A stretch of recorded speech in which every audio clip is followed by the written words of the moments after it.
ವರದಿ ಸಲ್ಲಿಕೆ ಮೊದಲೇನೆ ಬಹಿರಂಗ ಆಗಿತ್ತು, ಸೋರಿಕೆ ಆಗಿದೆ ಇಲ್ಲ ಅಂತಾರಲ್ಲ. ನಾವು ಬಹಿರಂಗ ನಾವು ಮಾಡೇ ಇಲ್ಲ, ಸೋರಿಕೆ ಆಗೇ ಇಲ್ಲ ಅಂತ ಹೇಳ್ತಿದ್ದಾರೆ. ಆದರೆ ಈಗಾಗಲೇ ಪತ್ರಿಕೆಗಳಲ್ಲಿ ಯಾವ್ಯಾವ ಜಾತಿಗೆ ಎಷ್ಟೆಷ್ಟು ಲಕ್ಷ ಇದೆ ಕರ್ನಾಟಕ ರಾಜ್ಯದಲ್ಲಿ ಅಂತ ಅಂಕಿಅಂಶ ಸಮೇತ ಬರ್ತಾ ಇದ್ದಾರೆ. ಹಂಗಾರೆ ಸೋರಿಕೆ ಆಗಿಲ್ಲ ಅಂದರೆ ಎಲ್ಲಿಂದ ಬಂತು?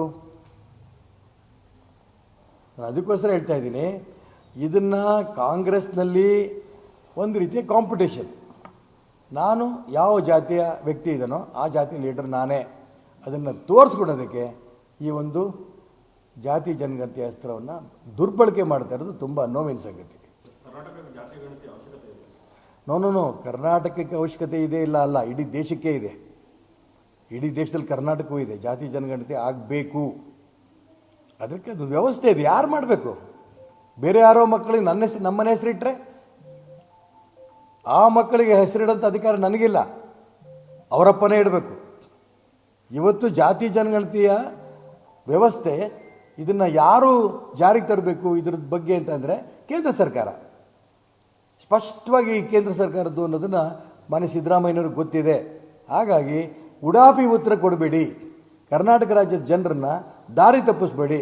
ನಿಮಗೆ ಅಧಿಕಾರ ಇದೆಯೋ ಇಲ್ಲೋ ರಾಜ್ಯ ಸರ್ಕಾರಗಳಿಗೆ, ಇದನ್ನು ಕಾನೂನು ತಜ್ಞರ ಹತ್ರ ಚರ್ಚೆ ಮಾಡಿ ನೀವು ಇಂಥ ಕಾನೂನು ತಜ್ಞರು ಹೇಳಿದ್ದಾರೆ ಇದನ್ನು ಮಾಡ್ಬೋದು ಅಂತ ಅವ್ರ ಹೆಸರಲ್ಲಿ ನೀವು ಹೇಳಿದರೆ ಅವಾಗ ನಾನು ಒಪ್ತೀನಿ, ಇವು ಸಿದ್ದರಾಮಯ್ಯನವರು ಇದರಲ್ಲಿ ರಾಜಕಾರಣ ಮಾಡ್ತಿಲ್ಲ ಅಂತ.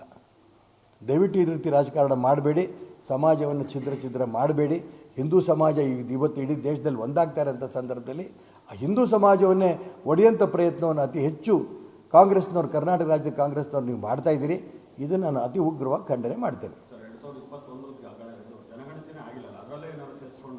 ನೋನೋ, ನೀವು ನಿಮ್ಗೆ ಯಾರು ಜವಾಬ್ದಾರಿ ಕೊಟ್ಟಿದ್ದು? ಅದು ಕೇಂದ್ರ ಸರ್ಕಾರ ಏನು ಮಾಡುತ್ತೆ ಅನ್ನೋದು ಅವ್ರು ಮಾಡ್ತಾರೆ. ಈಗ ಪ್ರಶ್ನೆ ಬಂದಿರೋದು, ನಿನ್ನೆ ಇವರು ಜಾತಿ ಜನಗಣತಿಯನ್ನು ವರದಿನ ಸ್ವೀಕಾರ ಮಾಡಿದ್ರು, ಎಕ್ಸ್ಟೆಂಡ್ ಮಾಡಿ ಕೊಟ್ಟರೆ. ಯಾಕೆ? ರೆಡಿ ಇದ್ದಿದ್ದು ಕಾಂತರಾಜೇ ರೆಡಿ ಇದೆ ಅಂತಂದರು. ಜಯಪ್ರಕಾಶ್ ಹೆಗ್ಡೆಯವ್ರ ಹತ್ರನೂ ಕೂಡ ನಾನು ಮುಂಚೆನೇ ಮಾತಾಡಿದ್ದೆ. ಅವರು ಹೇಳಿದರು ರೆಡಿ ಇದೆ ಸರ್, ಯಾವತ್ತು ಹೇಳಿದ್ರು ಮುಖ್ಯಮಂತ್ರಿ ಅವತ್ತು ಕೊಡ್ತೀವಿ ಅಂತ. ಮುಖ್ಯಮಂತ್ರಿ ಅವ್ರು ಕೊಟ್ಟಿಲ್ಲ ಅಂತಂದರು. ರೆಡಿ ಇದೆ ಅಂತ ಅಧ್ಯಕ್ಷರುಗಳೇ ಹೇಳ್ತಾಯಿದ್ರು. ಈಗ ಕೊನೆಯ ಸಂದರ್ಭಕ್ಕೆ ತಂದು ಚುನಾವಣಾ ಹತ್ತಿರ ಬಂದಂಥ ಸಂದರ್ಭದಲ್ಲಿ ಇದನ್ನು ಜಾತಿ ಜನಗಣತಿ ಯಾಕೆ ತಗೊಂಡ್ರು ಅಂದರೆ, ಆ ಜಾತಿಗಳ ಹಿಂದುಳಿದರ ಸಮಾಜದನ ನನಗೆ ಲಾಭ ಆಗುತ್ತೆ ಅಂತ ಸಿದ್ದರಾಮಯ್ಯನವರು. ಇದನ್ನು ವಿರೋಧ ಯಾಕೆ ಮಾಡ್ತಿದ್ದಾರೆ ಕಾಂಗ್ರೆಸ್ನವರು? ಅದರಲ್ಲಿ ಬೇರೆ ಬೇರೆ ಜಾತಿಯವರಿದ್ದರೆ ಅವರವ್ರ ಜಾತಿ ಬೆಂಬಲ ಪಡೆಯೋದಕ್ಕೆ.